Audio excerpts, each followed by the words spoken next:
Well, my lady, the lights are all green for you now. Green for glory. Tasha would have loved this journey. Yes, she would. And she'd love it that you were with me now.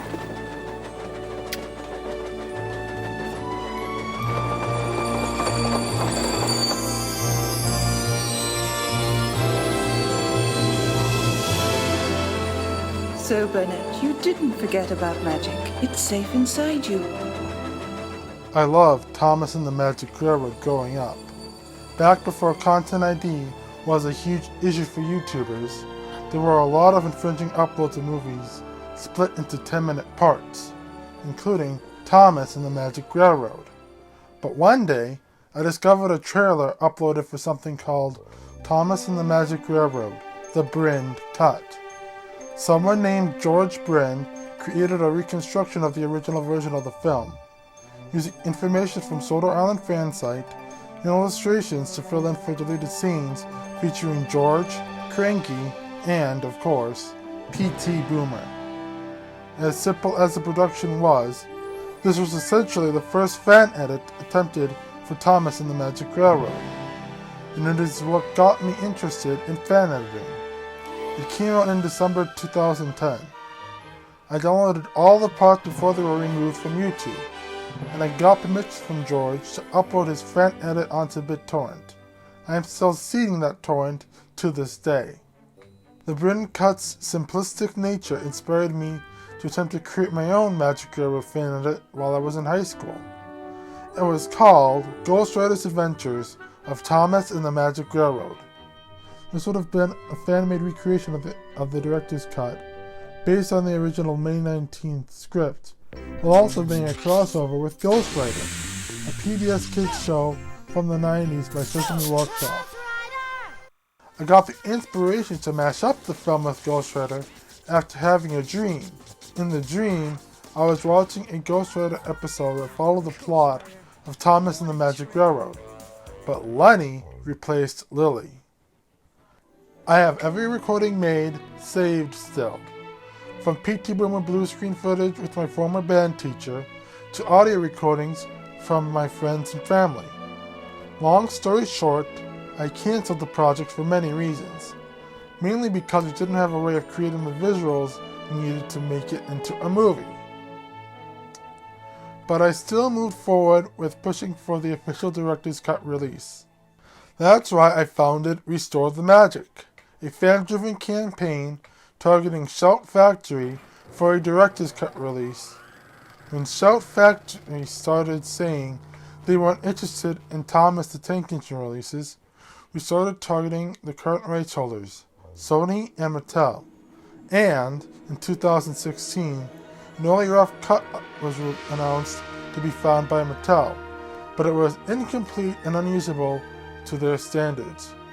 I would go on to meet and work with Eric Scherer and Katie Nail from actors reaching out on this. Believe it or not, Britt Allcroft herself played a role in getting us in touch with each other. Restore the Magic later became a non-profit organization dedicated to educating people about railway representation in media. As far as how the phrase Lost Edition was coined, Eric and Katie came up with the term after learning Britt did not like the term director's cut. Early on, Mattel became interested in getting this out in 2020 for the film's 20th anniversary, which also coincides with the franchise's 75th anniversary. With that in mind, they were planning to meet in May 2019 to discuss whatever plans they would make for the upcoming anniversaries. So we decided to end our petition on May 1st, 2019. Upon ending the collection of signatures, we removed all the duplicate and fake ones and sent the list to Mattel for their consideration. And that was it. There were no news communicated between Restore the Magic and Mattel, even internally.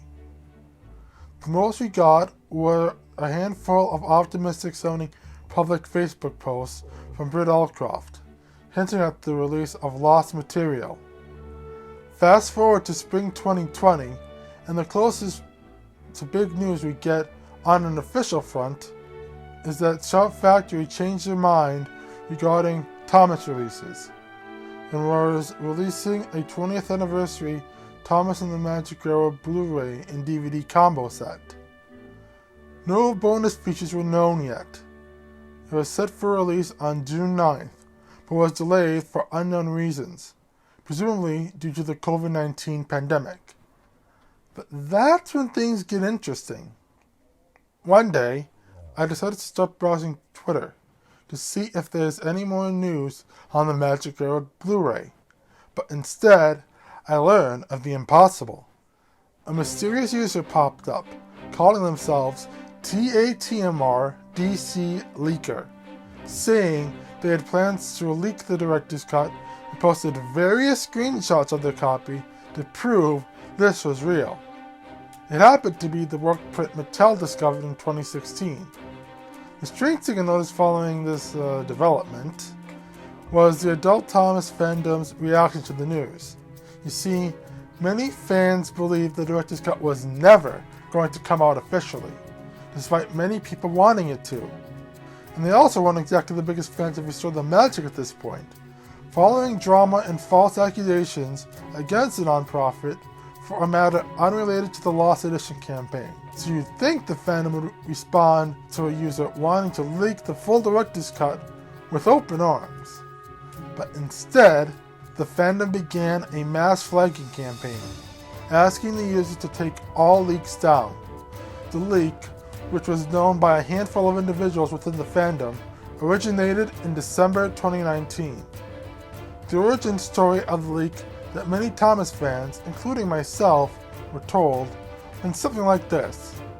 The crew of a fan-made Thomas documentary, and no, not an unlikely fandom, was given the work print under a non-disclosure agreement for research purposes only. However, one person on the crew broke the NDA, deciding to send a copy to a friend they thought could be trusted. Instead, that friend started sending it around to people, who in turn sent it around to more people, and so on. However, I have since learned from someone who wishes to remain anonymous, everything that you think you know is a lie. According to them, Thomas and Friends producer Ian McHugh, for whatever reason, sent the work print to a Thomas fan with no strings attached. For our purposes, we'll call this person Individual Zero. Now, Individual Zero got this sent to them out of the blue. They were working on a fan-made Thomas documentary, but this had nothing to do with why they got the work print. They never had to sign an NDA, and it wasn't just for research purposes. They did send a copy to a friend, however, and when the work print started getting spread around publicly, they made up the NDA story. Why? Because they wanted to keep the work print all to themselves.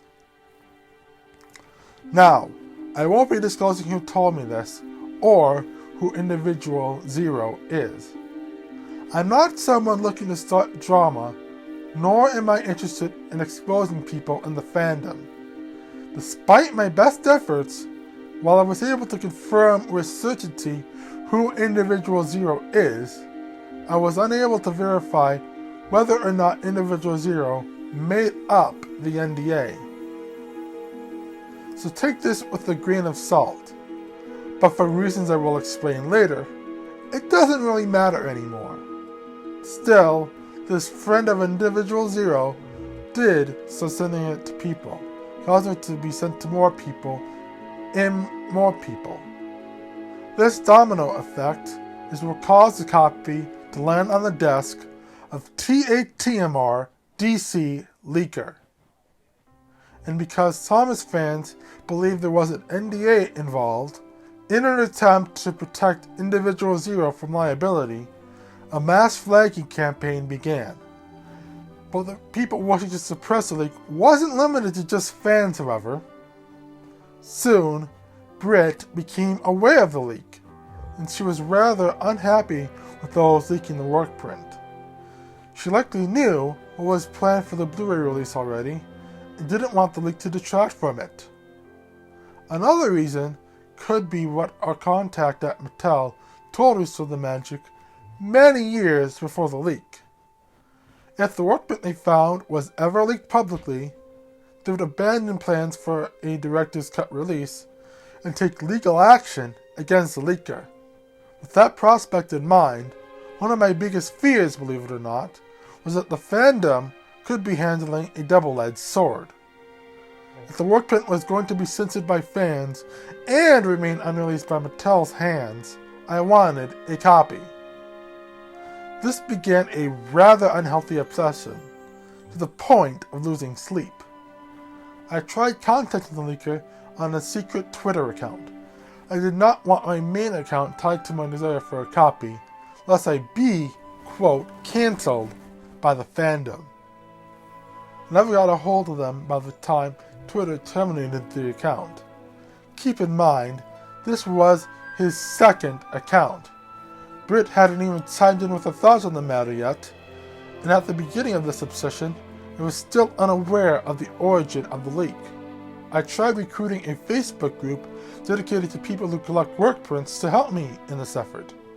But little did I know, a prominent Thomas fan was also part of this group and almost immediately asked me to take this post down. I won't reveal who this person is, but they told me what they were told about the leak's origin, minus the documentary bit. Documentary detail I later picked out from other fans. But without the work print group helping me, I was on my own.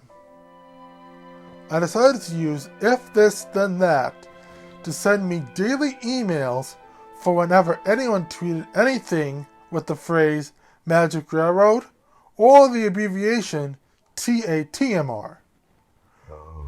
When I realized there was a fourth account created without me knowing the existence of a third account, I then decided to create another If This Then That applet to send me push notifications on my phone the moment a tweet was published. Granted, it would only ever run every 15 minutes, but I didn't want to miss a single tweet. Still no down the link in sight. That all changed on May 4th. Star Wars may be what made fan editing a more widespread phenomenon, but May 4th was no Star Wars day for me. I got a push notification about a new tweet. The tweet mentioned the leaker returned on the Thomas the Tank Engine wiki and posted a download link. I rushed to my computer and tried to find it. The Thomas and the Magic Railroad article was unchanged. Searching for Director's Cut didn't bring up anything useful. For a split second, I thought for sure I would never find it. The link would be removed by the fandom, and I would have no idea where to find it. Then, I had an epiphany. Fandom software is based on MediaWiki, the same software that runs Wikipedia. Wikipedia has logs about new contributions and new users, so all I had to do was find the same logs for the TTTE wiki. I found the new user logs and saw a new account aptly named TATMR DC Link Leak. I looked at the contributions and sure enough, I found another page completely unrelated to Magic Railroad. When I saw a past revision made by him, there it was in all its glory. Immediate fire link to download the director's cut. The article was otherwise blanked, however, so that's likely how the vandalism was caught early on. But I knew the link was legit when I saw VHS countdown effect.mp4, the same file name in various screenshots. The 10 or so minutes of it downloading was probably the most anxious I ever was for a download to complete. But at long last, there it was, in full, sitting on my hard drive in all its glory. What does that sign say? Sodor Railway. I watched the workprint, and it was a very fascinating watch, I must say. This, as I suspected, what made Mattel decide their copy was incomplete and unusable was something that made their copy extremely valuable to other workprint collectors. Incomplete effects, raw green screen footage, and of course, deleted scenes featuring PT Boomer. But upon watching it, I also realized that it wouldn't be impossible for someone to attempt to professionally fix it up to make it more complete. But of course, I didn't want to simply upload the edit for others to enjoy for free. That never crossed my mind back then. I chose to re-edit the movie because of what's probably the strangest people I think in my extended credits. Pete Gelderbloom and Brian De Palma, saying, quote, whose fan edit turned director's cut of Raising Cain helped inspire this edit. Long story short, Pete Gelderbloom created a fan edit of Raising Cain, rearranging scenes to make it closer to the original script. The fan editor created it and posted it online after learning director Brian De Palma had regret with how the theatrical version of the film came out. Believe it or not, Brian De Palma came across the fan edit, and he was impressed by it, saying it was, quote, what we didn't accomplish on the initial release of the film, and what he originally wanted the movie to be. Thanks to De Palma's efforts, it was successfully arranged for the fan edit to become an official director's cut on a then upcoming Blu-ray release, and the distributor who released it was none other than Shout Factory, the same studio that released the Thomas and the Magic Railroad Blu-ray. Keep in mind, this was in May. We had no idea when the Blu-ray would be coming out yet, let alone what bonus features would be included. And I was not just an ordinary fan editing this either. Many years before the leak, I went to a local tech school for video production and editing, graduating with highest honors. My idea was to create a professional fan edit of Thomas and the Magic Railroad, combining footage from various sources, creating the fullest version of the film possible, while staying true to Britt Allcroft's vision. Then, I would burn a DVD of my fan edit, send it to Britt with a letter, and see if she liked it enough for it to be included on the Blu-ray. When Britt started making public statements about the leak and wanting it to be taken down, it did give me pause, and I reconsidered if I still wanted to do this. In the end, I decided to continue anyway. I would rather create the edit and have nothing come of it than do nothing and regret it later. Believe it or not, I got a full cut of the movie completed, but it wasn't an easy task. The first step was making the edit visually complete. To me, this meant not using any footage showing an incomplete composite image and making the film look close to the final product Britt would want to see on the big screen. Most of these issues I could cleverly edit around. For example, when PT Boomer cuts in front of the rainbow sun. The way it was done in the workprint was meant to be temporary.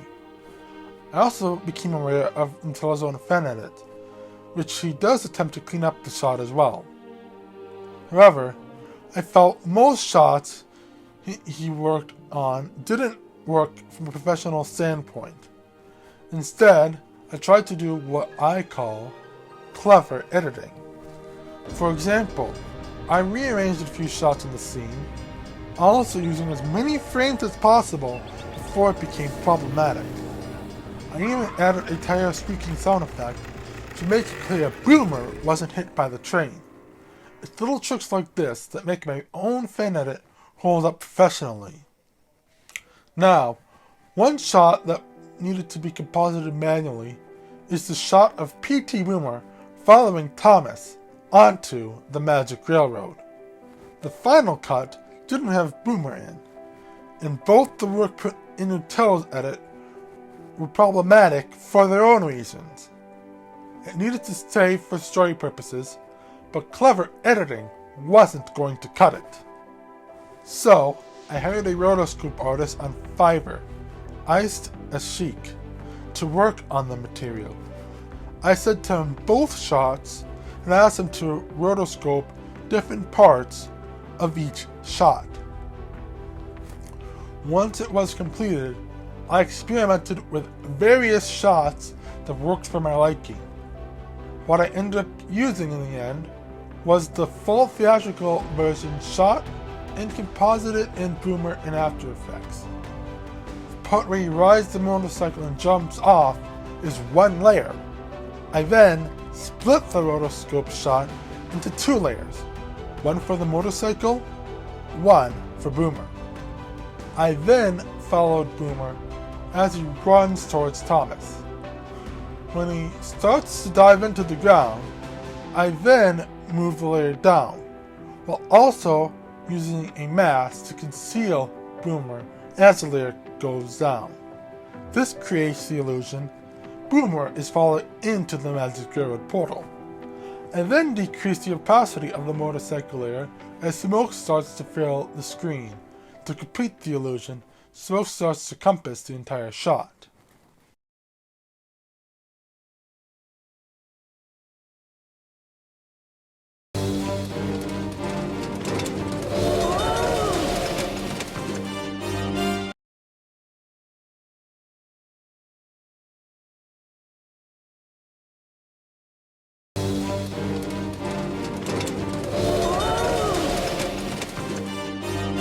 The only other shot requiring VFX work was where Lily falls out of Thomas's cab and on the Magic Railroad. Initially, I felt this bit didn't add to the story enough to merit finding a way to include it in the edit. But I then saw Notelu's edit of that scene, and I honestly was really impressed. I forgot this was a fan-made composite and was engrossed in the story like I was watching the final movie. This was one scene I would feel comfortable including from his edit. I messaged him on Twitter to see if I could get permission to use it, and he agreed to let me use any shot I thought I could use in my own edit with credit. So, I then replaced the theatrical version sequence with Notelu's sequence.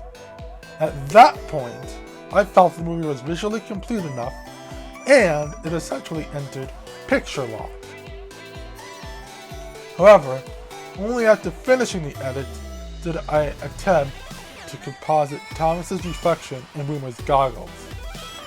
Anyway, I then moved on to fixing the audio. Initially, I was planning on keeping all the theatrical voices for the model footage, including Eddie Glenn as Thomas. Little engines can do big things, especially when they have nice blue paint like me. However, when I made the switch for Notelu's scene, I knew Thomas's voice needed to stay consistent between the two shots. Lily? Lily? Lily, where are you? Little engines can do big things.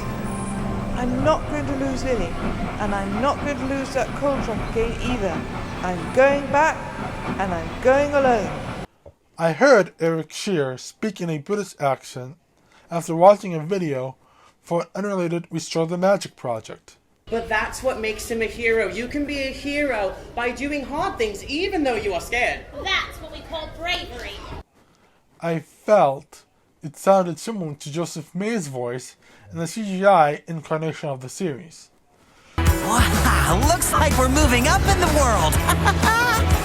So he immediately jumped in my mind as someone to voice Thomas. Thankfully, he agreed to help out. Now, let's talk about the Temp dialogue. Of an engine more powerful than diesel will ever be. That's why he wants to destroy her. Then we'd better find her first. Leave it to the big engines, Percy. Huh. Little engines can do big things too. The engine scenes are where they are the most obvious. But since I was using mostly the theatrical version of each of those scenes, I didn't need to worry about that.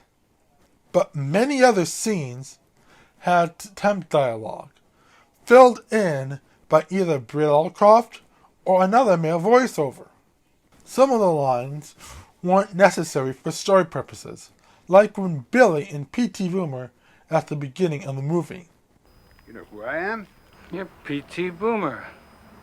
You left this valley a long time ago. You nearly caused an accident. Now I'm back. Those lines could simply be removed without issue. But then there are characters like Lily, who had a few lines that needed to be dubbed over. These are like the lights I saw in the city. No one noticed them but me. Another issue came with the flashback scene with young Brunette and Tasha dancing in the front yard of his cottage. A Temp song was chosen for the scene. He Loves and She Loves by Fred Astaire. And I love to. If the scene stayed in, it would have been replaced with Some Things Never Leave You. But with the song mixed in, there wasn't an easy way of separating the dialogue between Lily and Brunette from the song. To go wrong. That was Grandma's favorite song. He loves. Yes, it was. And she loves. And they love. So won't you love me? I tried my best with the tools I had available, but Lily's dialogue was harder to isolate cleanly than Brunette's. I added those lines to Lily's other ADR scenes. And the question for all of these were, who would I get to do the new voiceovers? In the case of Lily, the person I originally had in mind was someone I knew from college, Priscilla Brock. She did a voice in one of my college projects. My storyboard remake of the unaired Zoom skit How Ubby Dubby was started. I felt her voice was so similar to Mara Wilson's, the resemblance was uncanny. Shining time? What does that mean? You again? Do you want me to get off here? That's my last name. Maybe we're related. What's your first name? Ethel. Ethel? Did you say Ethel? Mm-hmm.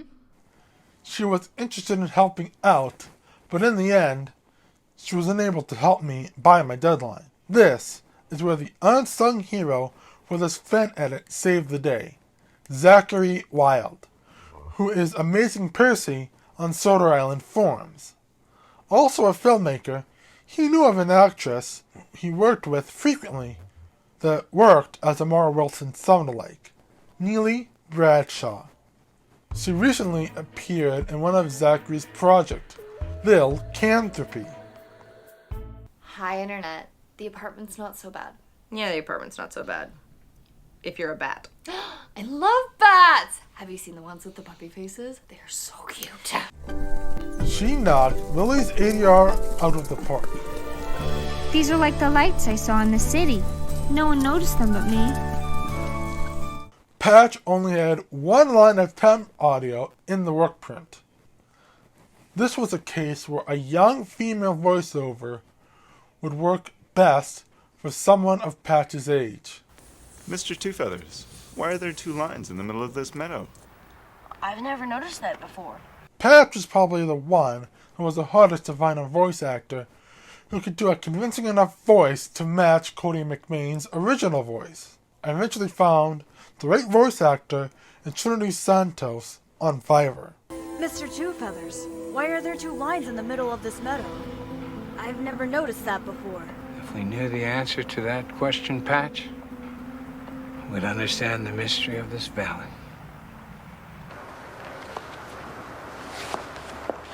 Mr. Two Feathers!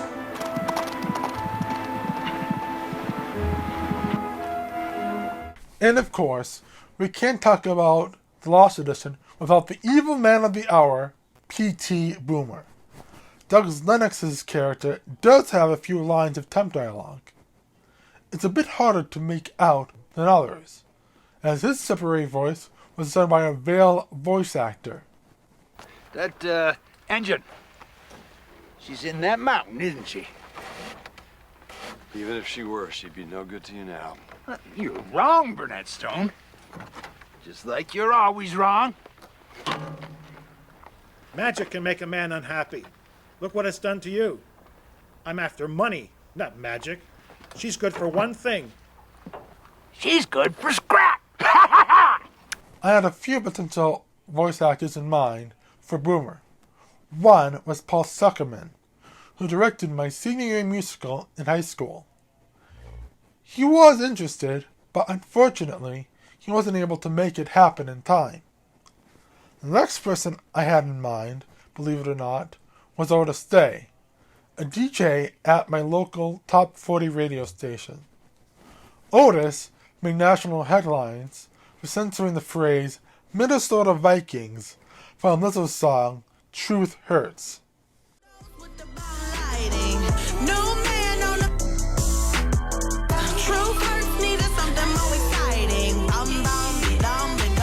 She's like, well, what do you mean?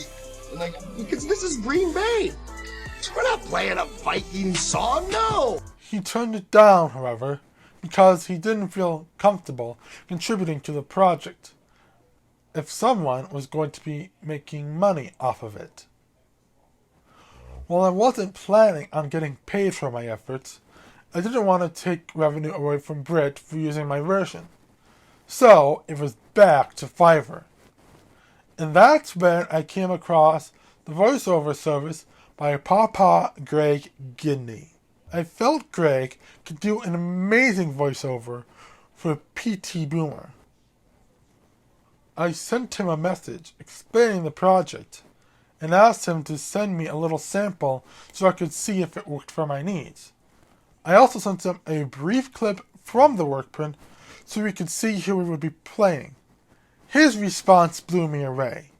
Not so much by his performance alone, but also because of his investment in research going into the role.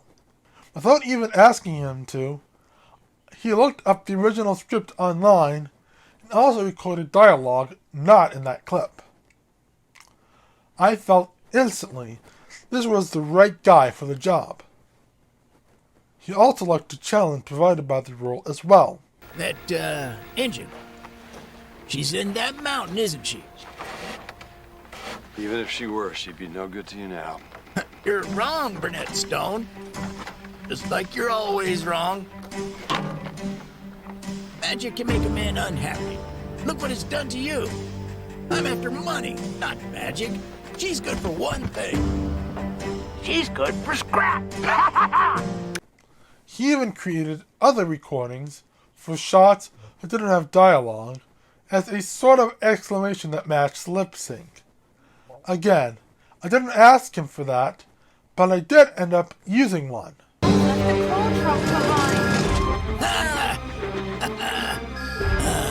Yes.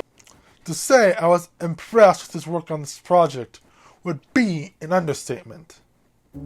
Eric's partner, Katie Nail, crossed my mind for another important role, nearly 20 years later as the storyteller. I'm someone who believes Britt being the storyteller was meant to be temporary. Whoever played Lily as an adult is unknown, and because no one has any expectation for how she should sound, nearly any actress could fill in the role.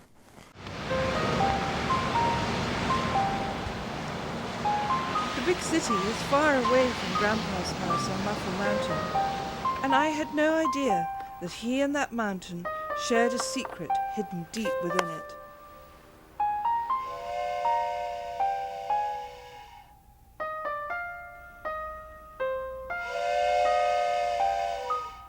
Enter Katie Nail. She agreed to help with the project too. In fact, she made it into the proposed edit I was making for Britt Allcroft. It all began one rainy day in the big city, just before your uncle was born, and I was going to stay with Grandpa. Believe it or not, in the teaser trailer for the fan edit, the entire voiceover came from Katie during the adult Lily narration. The reason why I decided to replace her as adult Lily in this new incarnation is the same reason I got rid of the original redub voice cast I had for the other engines on Sodor. That's right, Thomas was not the only one being completely redubbed in the edit at one point. James is a big engine. You, Thomas, are small, teeny weeny. And I'm a big blue engine who knows everything. Pussy sprockets! All that steam has gone to your funnel.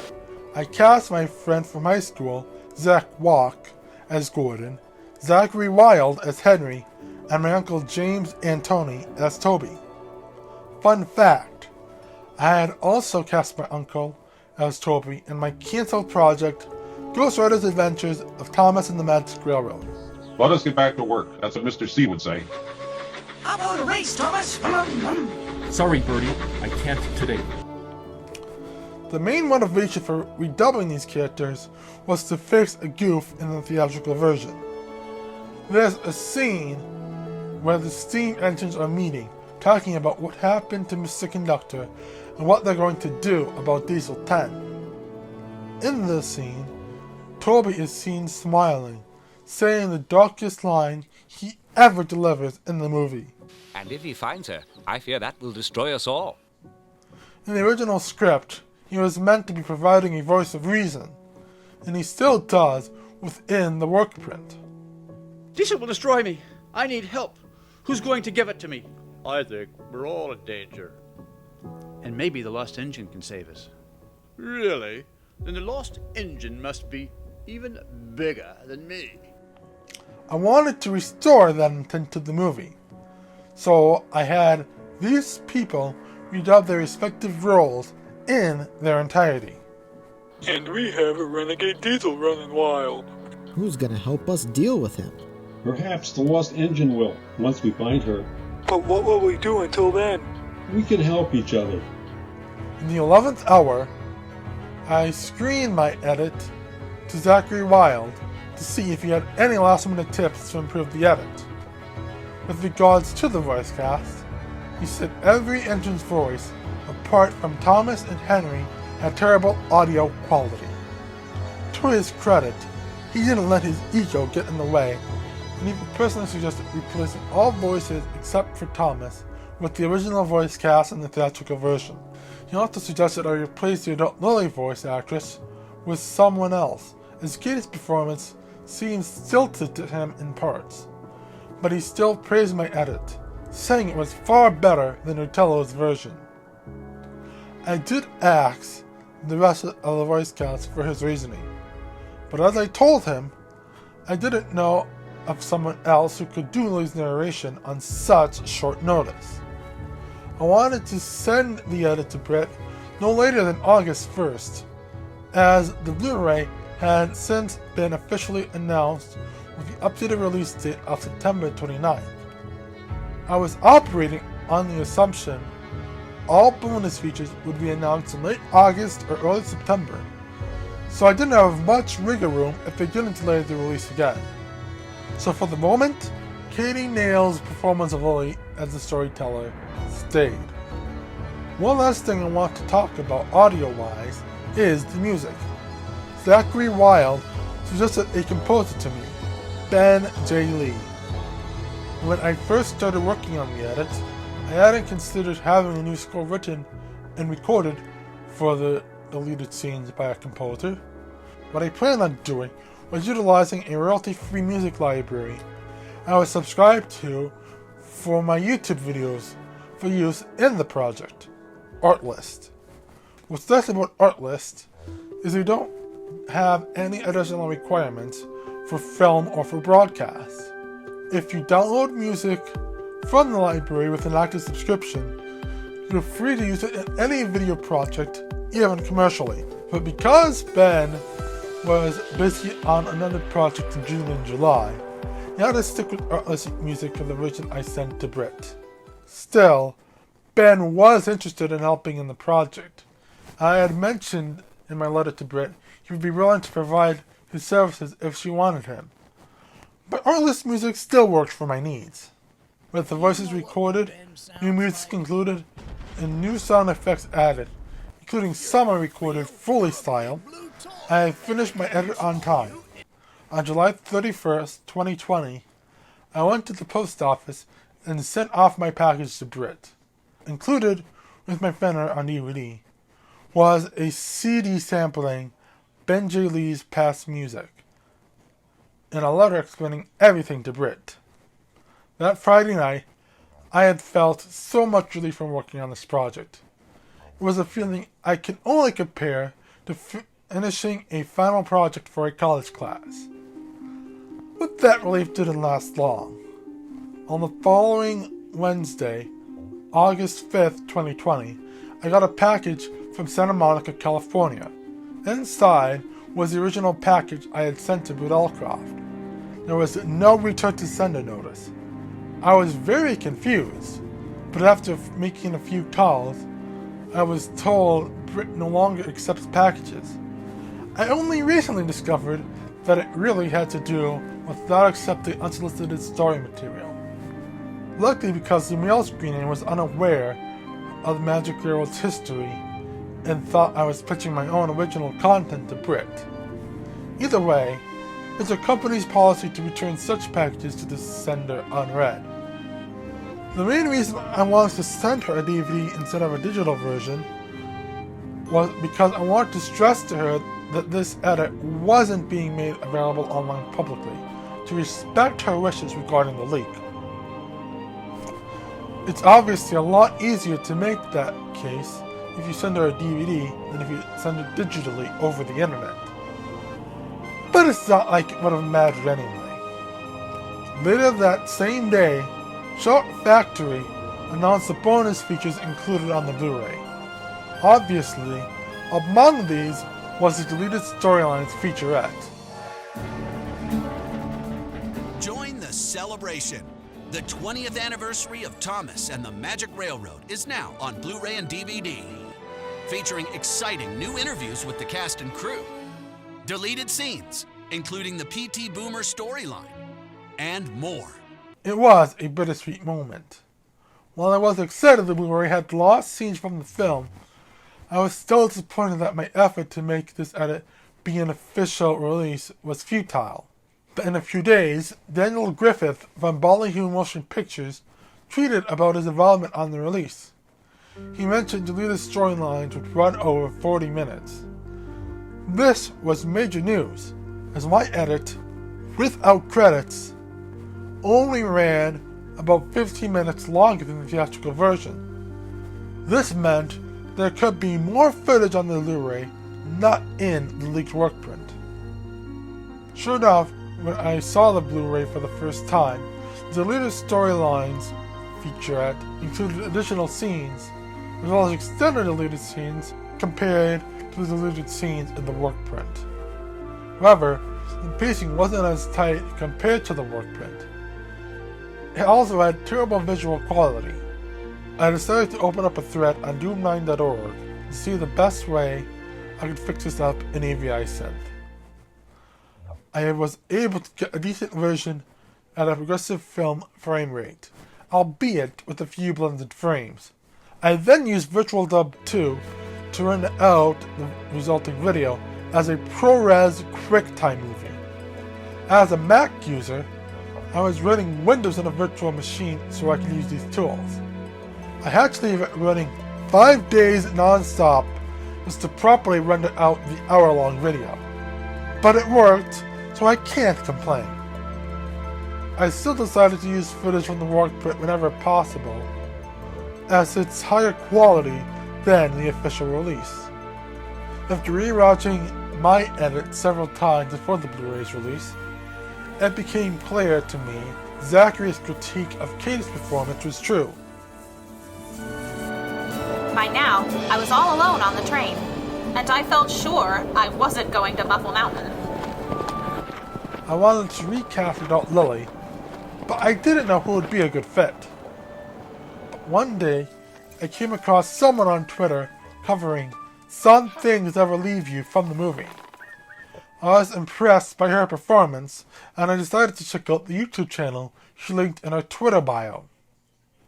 After hearing her speaking voice, I knew I had found the person who could do adult Lily justice. That person was none other than Annie C.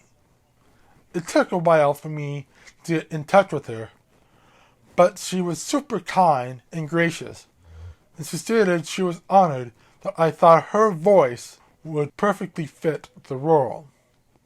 It all began one rainy day in the big city, just before your uncle was born, and I was going to stay with Grandpa. Now, when it comes to the music, I decided to get a composer to write new music for the deleted scenes. Initially, I wanted Nealee to do it, as that was Zachary's suggestion. Ben loves the movie soundtrack and is passionate about the film as well. He was eager to help out with this project, but alas, he was still busy with other projects when it came time to work on the new score for the project. But luckily, another musician I knew was right under my noses. Hey everybody, I'm Clifford Semi, the Pop Song Professor, and welcome to my channel where we I support the YouTube channel, The Pop Song Professor, on Patreon. One musician I met through this Facebook group was someone named Corinna Anne Hogan.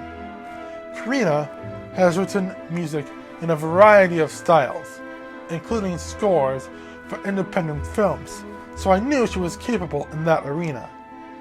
I messaged her about the project, and I was surprised to learn she was a fan of the movie growing up. She was thrilled to help me with this project, and I couldn't be more thrilled with her compositions. As for what releasing this event edit means to me, I feel it mostly closes a really important chapter in my life. It puts an end to the shared quest I had with Britt Allcroft in wanting her true story seen by the world. But above all, meeting friends like Eric Scherer and Zachary Wyeld, running Soda Island forums, and having that side turn me into an adult Thomas fan made this journey worth it. Plus, if it wasn't for this movie, I probably would be doing something very different with my life. It was Thomas and the Magic Railroad that got me interested in video production and editing. So, until the next film project, I hope you guys enjoy this fan edit. Sometimes, all it takes is a little train engine and the spirit of the child within us to see the beauty in our lives and hope that we can always find it there.